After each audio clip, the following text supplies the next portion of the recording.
Ya, selamat sore. Saya Muhammad Diansyah dari kelas F15D Universitas Buana Perjuangan Karawang.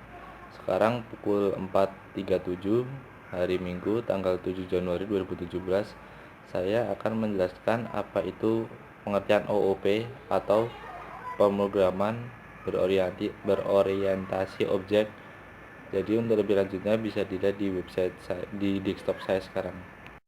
Ya, di sini ada desktop saya. Sekarang langsung saja menggunakan PowerPoint untuk menerangkan apa itu OOP atau pemrograman berorientasi objek. Ya, OOP atau pemrograman berorientasi objek. Pertama, pengertian dari OOP. OOP adalah suatu metode pemrograman yang berorientasi kepada objek. Tujuan dari OOP diciptakan adalah untuk mempermudah pengembangan program dengan cara mengikuti mode yang telah ada di kehidupan sehari-hari. Jadi setiap bagian dari suatu permasalahan adalah objek, dan objek itu sendiri merupakan gabungan dari objek atau permasalahan yang lebih kecil lagi. Dalam OOP terhadap objek dan kelas, yaitu pertama objek. Di kehidupan nyata, objek mempunyai dua karakteristik, yaitu state dan behavior. Misalnya, manusia memiliki state seperti tinggi, lapar, warna, tangan, kaki, dan sebagainya, dan behavior seperti berjalan, berlari, menggenggam, dan sebagainya. Dalam pemrograman, konsep antara kehidupan nyata dan konsep dalam OOP itu sama. Kedua, kelas. Dalam kehidupan nyata, pengelompokan makhluk atau benda yang memiliki karakteristik, fungsi, atau komponen yang sama. Contoh kelas adalah mobil. Ribuan jenis mobil di dunia ini, tetapi kita bisa identifikasi melalui pertama, gigi, roda, kecepatan, warna. Untuk behaviornya seperti gas, rem, dan ubah gigi. Dalam implementasi, state sama dengan property dan behavior adalah metode. Yang kedua, konsep dasar OOP. Pada pemrograman Java terdiri dari beberapa bagian, yaitu pertama, enkapsulasi atau pengkapsulan, kedua, pewarisan atau inheritance, yang ketiga, polymorphisme, keempat, overloading, kelima, overriding, dan keenam adalah kelas abstrak. Pertama, pengkapsulan. Pengkapsulan adalah metode untuk menggabungkan data dengan fungsi. Dengan konsep ini, data dan fungsi digabung menjadi satu kesatuan, yaitu kelas. Konsep ini erat kaitannya dengan konsep penyambungan informasi atau information hiding. Jadi, pengkapsulan biasa digunakan sebagai untuk menyembunyikan informasi, mungkin seperti data-data penting dan sebagainya.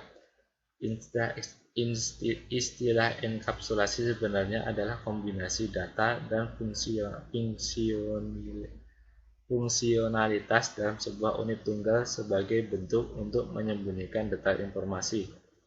Proses enkapsulasi memudahkan kita untuk menggunakan sebuah objek dari suatu kelas karena kita tidak perlu mengetahui segala hal secara rinci. Ketiga, enkapsulasi menekankan pada antarmuka suatu kelas, atau dengan kata lain, bagaimana menggunakan objek kelas tertentu. Kedua, pewarisan atau inheritance.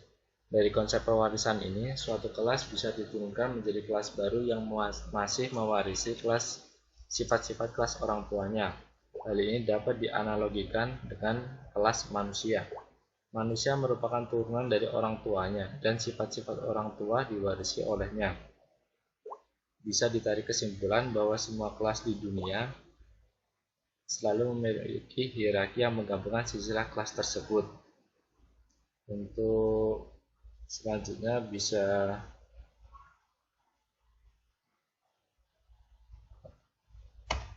polymorphisme. Polimorfisme adalah kemampuan suatu objek untuk mengungkapkan banyak hal melalui satu cara yang sama. Polimorfisme mengizinkan kelas induk untuk mendefinisikan sebuah metode general yang bersifat umum untuk semua kelas turunannya Dan selanjutnya kelas-kelas turunan tersebut dapat memperbaharui implementasi dari metode tersebut secara lebih spesifik sesuai dengan karakteristiknya masing-masing. Polimorfisme berarti kelas-kelas yang berbeda tetapi berasal dari satu orang tua dapat mempunyai metode yang sama tetapi cara pelaksanaannya berbeda-beda jika diawali kelas, atau dengan kata lain suatu fungsi akan memiliki perilaku berbeda jika dilewatkan ke kelas yang berbeda-beda.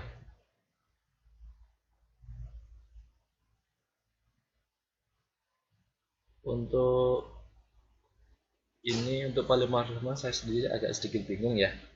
Untuk pengumpamannya mungkin seperti kelas buah dan juga bertindak sebagai kelas induk atau superkelas, dan kelas induk ini mempunyai metode general yang berisi rasa dari buah, dan kemudian kelas turunannya akan memperbaharui dengan mengisi rasa buah ini manis. Kalau diumpamakan, kelas turunannya adalah kelas buah apel dan juga bisa berisi rasa buah ini asam kalau kelas turunnya kelas mangga. Ya, selanjutnya overloading.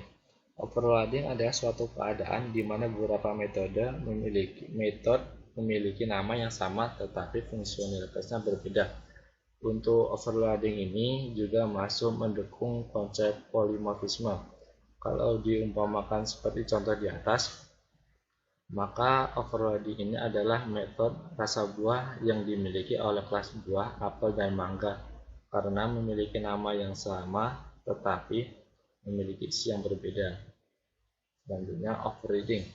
Overriding adalah menulis kembali metode yang sama mulai dari nama metode dan isinya dan mengimplementasikan kembali ke subkelasnya.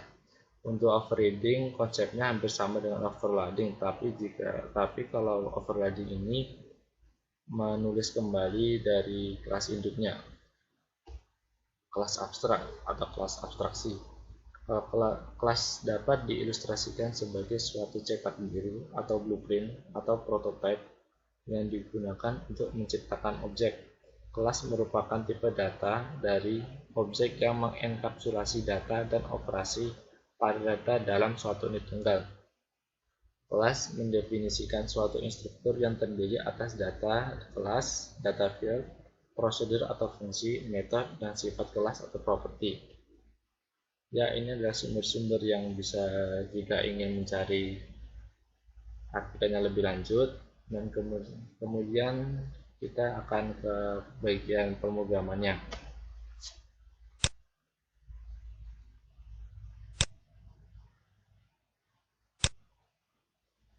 Ya, ini adalah bagian pemrogramannya. Ya, sekarang ke bagian program. Pertama, XMPP sudah nyala, apa saja manusia sudah berjalan, kemudian menggunakan notepad. Ini adalah program yang sudah selesai. Bisa dilihat bagian kelas tentang motor, publik isi bahan bakar motor kosong, function beli pertama, isi bahan bakar motor berjalan, eco pertama, new motor CB50R, eco isi bahan bakar beli, kemudian tangki penuh isi bahan bakar, kemudian di save dengan format PHP.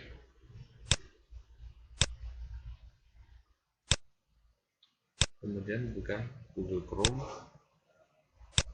ketik localhost folder dimana kita menyimpan program PHP tadi, buka, dan ini adalah hasilnya. Bahan bakar motor kosong, tangki penuh kembali, motor berjalan. Sekian dari saya, Muhammad Diansyah. Kurang lebihnya saya mohon maaf. Selamat malam.